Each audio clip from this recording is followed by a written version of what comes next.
৭১ বেশি গুরুত্বপূর্ণ নাকি ২৪?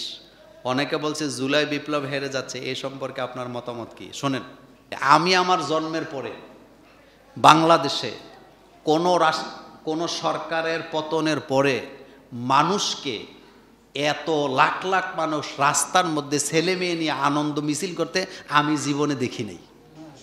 আপনারা দেখছেন? আমি দেখি নাই। ভবিষ্যতেও যারা ক্ষমতায় আসবে মোষে তেল দিয়ে না যে তারা ক্ষমতা টিকানোর চেষ্টা করবে না। ক্ষমতাতে যারে আপনি বসাবেন সে ক্ষমতার অপব্যবহার করবেই, এটা ফিতরত। ৭১-২৪ বিষয় না, বিষয় হলো প্রতিটা মুক্তি আনন্দের। বলেন, প্রতিটা মুক্তি কি আনন্দের? আপনার জীবনে আপনি যতবার যত কারণে খুশি হয়েছেন, একটাকে আরেকটা দিয়ে আপনি কখনো কি করতে পারবেন না, না আপনি এটাকে জাস্টিফাই করতে পারবেন না কোনটা বেশি আনন্দ ছিল। যেমন আমাদের জীবনে আমরা যখন প্রথম বাপ হই, আমাদের আনন্দটা কেমন ছিল বলেন তো? অনেক বেশি ছিল না? আমরা কিন্তু ঠেলার চোটে বডি যে আমার জীবনের সবচেয়ে বড় আনন্দ আমি যেদিন বাপ হয়েছে। আবার আমরা যখন এসএসসি পরীক্ষা দিয়ে রেজাল্ট পাইছিলাম তখন আনন্দটা কেমন ছিল? এই আনন্দ, হাসি, কান্না এটা আসে কার পক্ষ থেকে? আল্লাহ পাকের পক্ষ থেকে। আপনাকে একটা কথা বলি, ৭১ সালে দেশ স্বাধীন হয়েছে মূলত, খুব মনোযোগ দিবেন, উল্টা বুঝছে না, কথাটা শুনেন, এটা বলে শেষ করবো আজকে। ৭১ সালে দেশটা স্বাধীন হয়েছে কেন? পরাধীনতা থেকে মুক্তি পাওয়ার জন্য, যাতে করে আমরা আমাদের মতো করে জিনিসপত্র কম দামে কি করতে পারি, ব্যবহার করতে পারি। মনোযোগ আছে আপনাদের? আচ্ছা, ৭১ সালে কাগজের দাম মনে করেন ৪ পয়সা ছিল, কথার কথা। তো ৪ পয়সা, এখন আমরা আন্দোলন করে দেশ স্বাধীন করছি কেন? যে পাকিস্তান হওয়ার কারণে তারা আমাদের উপরে ৪ পয়সা রাখছে, অথচ কাগজ তৈরি হয় আমাদের দেশে। যদি আমরা স্বাধীন হই তাইলে এটা ২ টাকায় খাওয়া যাবে বা পাওয়া যাবে। কয় টাকা? আরে ২ পয়সা। কয় পয়সা? কিন্তু আপনারা যারা মুরব্বী আছেন বলেন তো, স্বাধীনতার সাথে সাথে কাগজের দাম বাড়ছে না কমছে? ৪ আনা থেকে চলে গেছে কয় আনা? ৮ আনা। কথা কন না? আমি তো আমার বাপের কাছে শূন্য বলতে, কয় আনা? আপনারা যারা আছেন মুরব্বীরা বলেন, বাড়ছে না কমছে? বাড়ছে। কিন্তু মুক্তি আমরা পাইছি, মুক্তি আমরা পাইছি। ২৪-এ একটা আন্দোলন করছেন। কোন আন্দোলন? যাদের কারণে ভোট দিতে পারেন নাই, যাদের কারণে আলেম ওলামারা জেল খাটছে, হক কথা বলতে পারেনি, অসংখ্য মাহফিল থেকে নামিয়া চলে আইছি, মাহফিলে কথা বলতে দেয় নাই। কিন্তু আপনারা কি মনে করছেন যে তারা যখন চলে গেছে এখন খুব শান্তিতে থাকবেন, ভবিষ্যতে আর কোনো কিছুই হবে না, এরকম মুছে তেল দিতেছেন নাকি?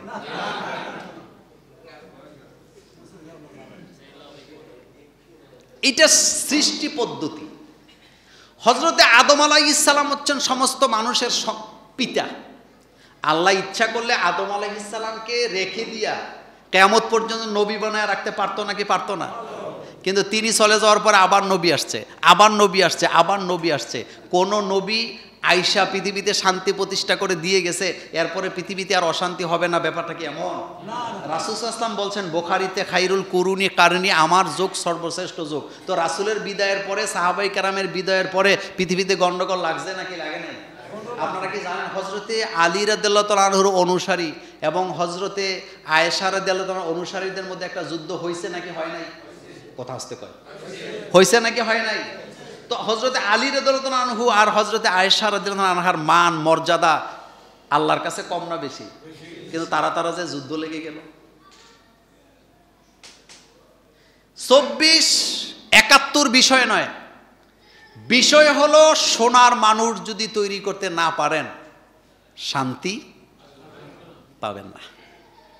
পৃথিবীতে আমরা অনেক সময় বলি অমুক দেশ অনেক শান্তিতে আছে। আচ্ছা বলেন তো, ওই দেশে পুলিশ আছে না, আইন আছে না, আদালত আছে না?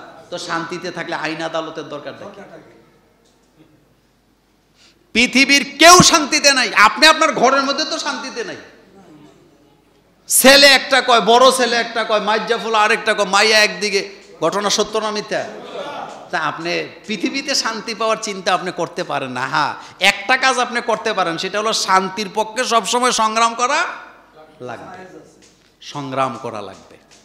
এই কথাটা আমি এভাবে বলবো, কোন আন্দোলন ৭১ একটা দেশ স্বাধীন হয়েছে, আপনি এটাকে কিভাবে ছোট করবেন?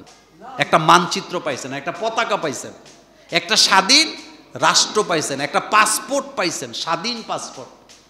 তো এটাকে আপনি ছোট করার কোনো সুযোগ নাই, কিন্তু আমরা সেটা দেখি নাই। আমাদের জন্মজাদের ৭১-এর অনেক পরে আমাদের কাছে মনে হয়েছে এটাই আমাদের জন্য কি স্বাধীনতা। শোনেন, আমাকে শত্রু মনে করে না, একটা কথা বলি, আমি আমার জন্মের পরে বাংলাদেশে কোনো সরকারের পতনের পরে মানুষকে এত লাখ লাখ মানুষ রাস্তার মধ্যে ছেলে মেয়ে নিয়ে আনন্দ মিছিল করতে আমি জীবনে দেখি নাই। আপনারা দেখছেন? আমি দেখি নাই। আমি নিজে বাইরেই নেই, কিন্তু আমি বারান্দায় দাঁড়ায় দাঁড়ায় ভিডিও করছি। লক্ষ লক্ষ মানুষ রাস্তায় নামছে। কেন নামছে? মনে হয়েছে যেন মুক্তি পেয়েছে। এটা কেন তৈরি হয়েছে? একদিনে তৈরি হয়েছে এটা?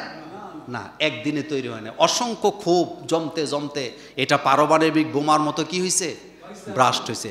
সুতরাং আপনাদেরকে আমি একটা ভবিষ্যৎবাণী করে দেই, সেটা হলো ভবিষ্যতেও যারা ক্ষমতায় আসবে মোষে তেল দিয়ে না যে তারা ক্ষমতা টিকানোর চেষ্টা করবে না। ক্ষমতাতে যারে আপনি বসাবেন সে ক্ষমতার অপব্যবহার করবেই। এটা ফিতরত। এটা কি ফিতরত? অপব্যবহার করবে। এই যে মালয়েশিয়ার মাহাতির মোহাম্মদ মালয়েশিয়ারে আধুনিক বানাইছে, আপনি কি জানেন কত মানুষকে সে ফাঁসি দিছে? পৃথিবীর যত রাষ্ট্র আপনি শান্তি দেখেন, আপনারা কি জানেন কত মানুষকে তারা ফাঁসি দিছে?